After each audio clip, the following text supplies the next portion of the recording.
my However, God, really? this This is scary. I almost fainted. Wow. Wow. Oh My God, this looks so bad. The six Tilt. American economic Whoa. embraced the security. Only The Polish imagine. Minister of Oh my God. They declined it. Wow. Hello guys, welcome back to our channel. Today we are back again with another very amazing video from Poland. This one is titled Poland's Epic CIA Rescue Mission. Okay, this has to be like some Mission Impossible moves. Okay. We cannot wait to get into it. If you're new, please subscribe and let's get right into the video. In 1990, a highly classified Polish intelligence operation was conducted in Iraq. The mission of the operation was to assist in the withdrawal of 6 American operatives who were a mix of CIA and DIA officers investigating Iraqi troop movements in the lead-up to the Gulf War. You might be asking yourself at this point, why would the CIA turn to Poland, a Cold War enemy by all accounts, to help extract its operatives from Iraq? I know, right?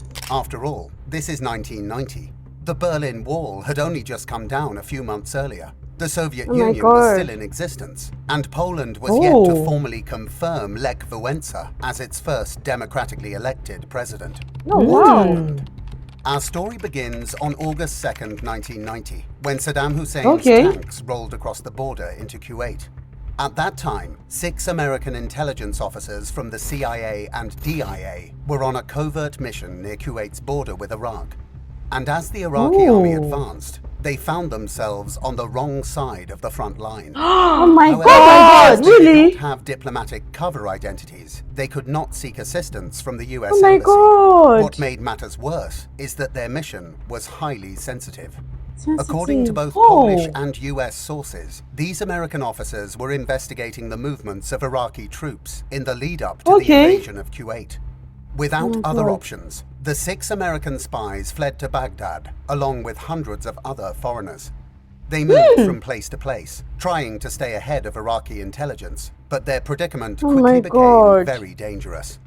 Despite not being taken hostage or directly threatened by the Iraqis yet, the group was in significant danger of being caught.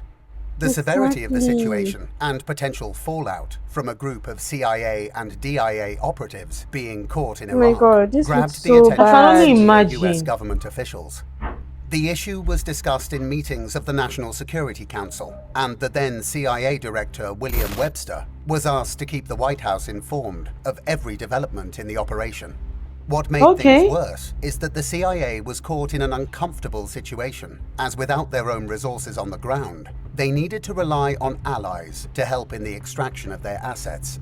But having reached out to several European intelligence agencies for assistance, including Great Britain and France, and having their request for assistance declined due to the dangerous nature of the operation and the volatile situation on the ground, with the ongoing invasion of Kuwait underway, they were left with only one last crazy idea. Poland, by all accounts, a bitter Cold War enemy, would draw less suspicion. The choice to involve Poland also made sense for another reason. There were several thousand Polish citizens working on construction projects in Iraq, allowing Polish intelligence operatives to move more inconspicuously. This was a crucial factor in successfully getting the 6 American officers out of Iraq undetected. What happened was as daring as it was insane. I can only imagine. The Polish Minister of Internal Affairs and the Chief of UOP, the Polish intelligence agency, Krzysztof Kosłowski, assigned Gromosław Kempinski, a former Polish spy who was previously based in the United States and participated in many operations against Western intelligence services, as the commander for the mission in Iraq. Kempinski was a man known for finding creative solutions to intractable problems, and he quickly got to work. For weeks, he worked out of Warsaw to figure out a way to help the 6 American agents make an escape from Iraq. The first step was to provide some security to the Americans, and this was done by giving them refuge at a Polish construction camp outside of Baghdad. The longer the mission took to plan, though, the more difficult it became.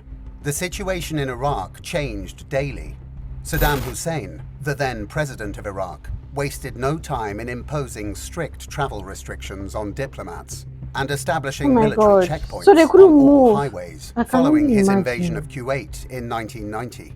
The only foreigners allowed any freedom of movement were those working on government contracts, a group that included many Poles. As Washington and Warsaw struggled with bureaucratic red tape in devising the plan to extract the 6 American intelligence officers trapped in Iraq, the Poles proposed a solution: send their own intelligence officers into Baghdad to take charge of the operation.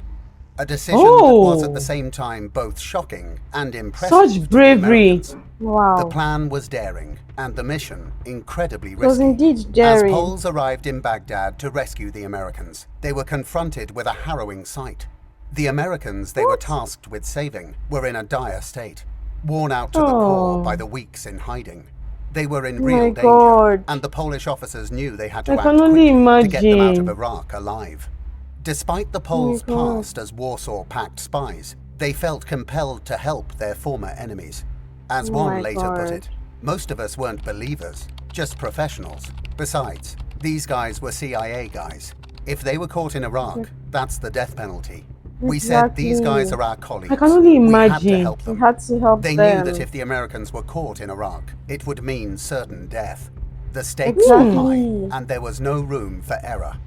With little time to waste, the Polish officers got to work, providing the Americans with fake passports from a Slavic country. But there was one problem. The Americans what could the couldn't problem even be? pronounce the names on the passports they were given, which would blow their my cover. God. So they were ordered to I can remain only silent imagine. in the presence of Iraqis.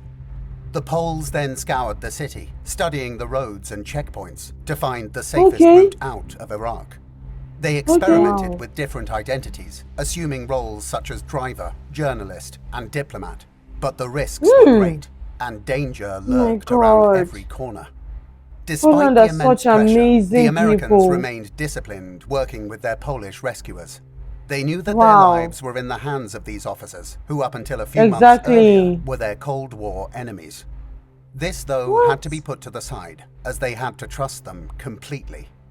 Finally, after several weeks of living in constant fear of discovery, the Poles received a signal that they had to move quickly. They were informed that people had started to ask questions. To make the plan work, though, they needed the help of some Polish civilians to get the job done. One man in particular caught their attention. To get the job done. A Polish technician. Just weeks earlier, on August 18th, 1990, this man guided a convoy of 13 buses carrying Vietnamese, Filipinos, Germans, and Poles to Iraq's border post at Trabil, where the plan was to cross into Jordan. However, upon arrival at the border, he saw that the crossing had turned into utter chaos, with thousands trying to leave the country. In the midst of the confusion, he took a walk to cool off and stumbled upon a small gap in the border fence. As a technician, he quickly untwisted the wires, creating a gaping hole. And with that, in just about an hour, 430 people from 13 buses successfully slithered out of Iraq through the breach in the fence and into Jordan. As word quickly spread through the Polish community in Iraq, his feat caught the attention of the Polish intelligence officers charged with rescuing the American agents. They approached him to ask for his help. He agreed. After several weeks, the Polish officer leading the escape arranged for their departure and sent a cable to Warsaw, which was to be relayed to Washington to inform them of their plans to leave with the Americans. However, at the last minute, a cancellation message arrived due to the Americans' lack of exit visas from the Iraqi government in their passports. Washington demanded that they obtain the necessary visas, which would take several more weeks to resolve. Despite the setback, the officer persisted in finding a solution I can only and imagine. prepared for another departure. On the morning of the planned operation, at 2 a.m., the Polish officer sent another cable to Washington, notifying the US government that they would move at 5:30 a.m. However, a reply arrived at 5 a.m., advising them to cancel, this time due to the CIA's objection to the Polish officer's presence. Nevertheless, the Polish civilians refused to proceed without their leader, and so the Poles decided to disregard the CIA's message. As the sun rose, the 6 Americans piled into a convoy of cars, together with their Polish handler, and headed off, north, to Turkey. a distance of just over 500 kilometers or 300 miles.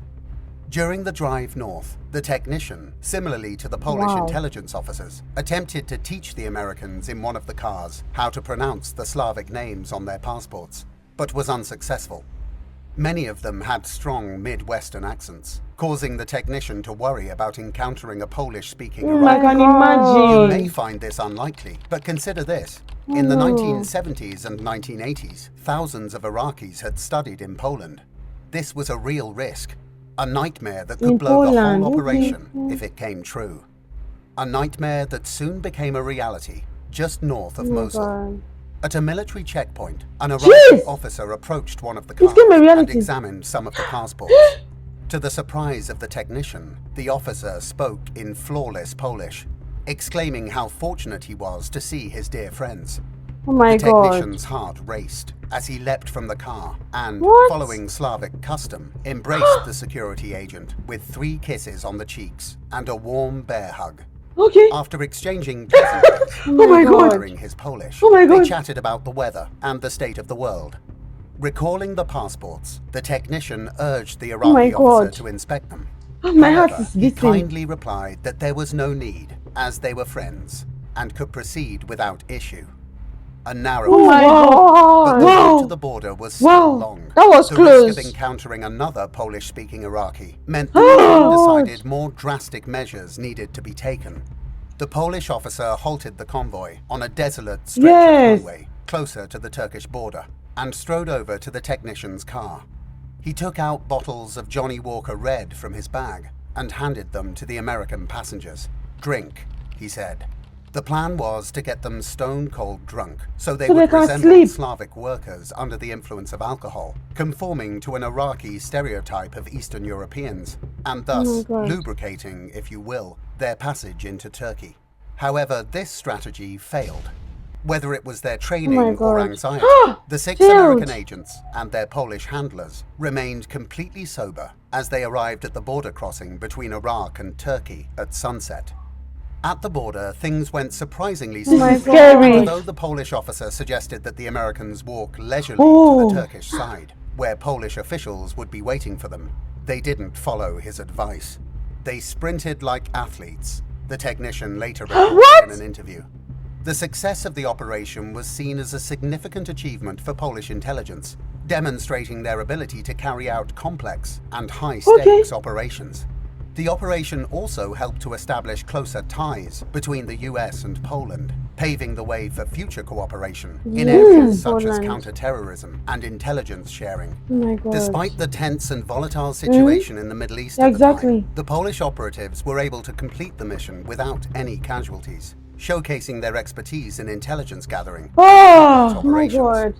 In addition to rescuing the 6 American obtained secret maps of military installations and crucial points in Baghdad that proved vital for Operation Desert Storm. As a reward for Poland's help, the US government worked with its allies to cancel half of Poland's $33 billion foreign debt.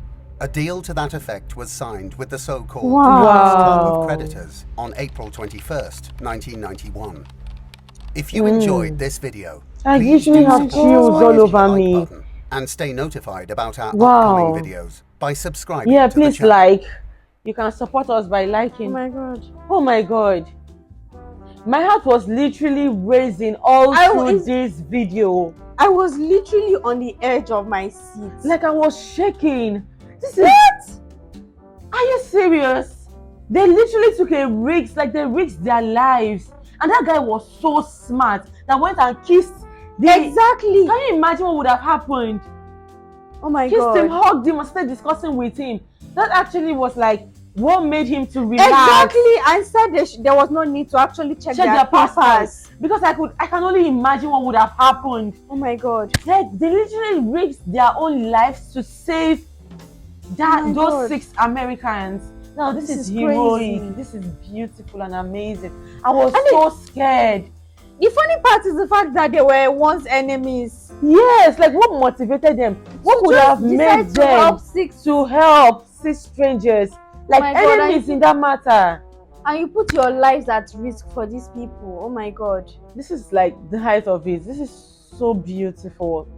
I've always was known like, the Poles to be like selfless people from the videos and everything, and now this is another this is just confirmation. amazing. So beautiful, like I'm super touched. It's unbelievable. Like I was literally getting chills on my body. I was like, Like, wait, I don't I going to also catch them. did. I got goosebumps. I was like, oh my god, I was shaking literally. Oh my Because god. oh No. This was just amazing. This was really amazing. yes, so was. interesting and scary at the same At the same time. So that's it about this one. Thank you guys for joining us today. Please support us by subscribing, and don't forget to leave other suggestions of videos that you'd like us to check out next. We can't wait to uncover and discover more from the great Poland. Thank you so much. Please do not forget to subscribe, do not forget to like, and do not forget to share. See you all in our next video. Bye.